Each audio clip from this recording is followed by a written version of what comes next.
సగం అంటూ ఆడవాళ్ల గురించి ఉపన్యాసాలిచ్చే నాయకులే తప్ప మహిళా లోకం అభివృద్ధికి మనస్ఫూర్తిగా కృషి చేసిన నాయకులు మాత్రం చరిత్రలో అరుదుగా కనిపిస్తారు. ఆధునిక రాజకీయాల్లో అలాంటి మనిషి ఎవరైనా ఉన్నారు అంటే అది నందమూరి తారక రామారావు ఒక్కరే. మహిళకు ఆర్థిక సమానత్వం, సామాజిక స్వాతంత్ర్యం ఉండాలని కృషి చేసిన వ్యక్తి ఆయన. ప్రతి తెలుగింటి ఆడపడుచు తన సోదరిగా భావించి ఆయన తీసుకున్న నిర్ణయాలే ఆయన్ను అన్న అని మనస్ఫూర్తిగా పిలిచేలా చేశాయి. దేశంలో మొట్టమొదటిసారిగా చట్టపరంగా మహిళకు తండ్రి ఆస్తిలో సమాన హక్కును కల్పించింది ఆయనే.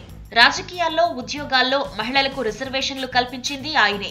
దేశంలో మొదటిసారిగా ఒక మహిళా యూనివర్సిటీని పెట్టింది కూడా ఆయనే. తిరుపతిలోని పద్మావతి మహిళా విశ్వవిద్యాలయం అన్నగారి ఆలోచనల్లో నుంచి పుట్టిందే. ఇలా ఏదో రాజకీయాల్లో ఉన్నారు కాబట్టి ఆయన మహిళల కోసం ఇలాంటి నిర్ణయాలు తీసుకోలేదు.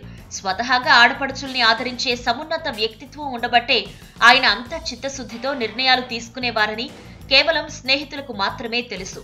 కోడలు కూడా ఒక ఇంటి ఆడబిడ్డే అని చూడగలిగిన మహోన్నత వ్యక్తిత్వం అన్నగారికే సొంతం. తన కోడళ్లను కుమార్తెలుగా చూడడమే కాదు, వారి ఆర్థిక స్థిరత్వం కోసం నిర్ణయాలు తీసుకున్న వ్యక్తి కూడా ఆయనే. 1978 కల్లా ఆయన 4 కుమారులకు పెళ్లైంది. అయితే ఆ 4 కోడళ్లకు ఆర్థిక స్వావలంబన ఉండాలన్న ఉద్దేశంతో తన 4 కోడళ్లనే యజమానులుగా పెట్టి శ్రీ తారకరామ ఫిల్మ్ యూనిట్ ప్రారంభించారు.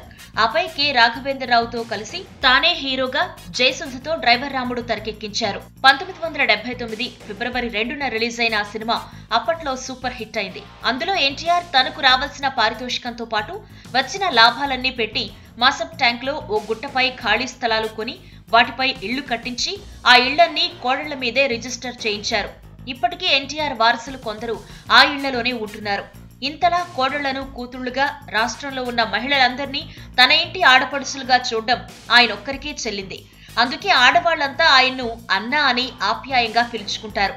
అన్న అన్న పేరుకు సార్థకత తెచ్చింది ఎన్టీఆర్ అని ఇప్పటికీ మహిళా లోకం ఆనందంగా చెప్పుకుంటుంది. ఈ వీడియో మీకు నచ్చినట్టయితే లైక్ చేయండి, షేర్ చేయండి. మరిన్ని ఇంట్రెస్టింగ్ వీడియోస్ చూడడానికి మా ఛానల్ కు తప్పక సబ్స్క్రైబ్ అవ్వండి.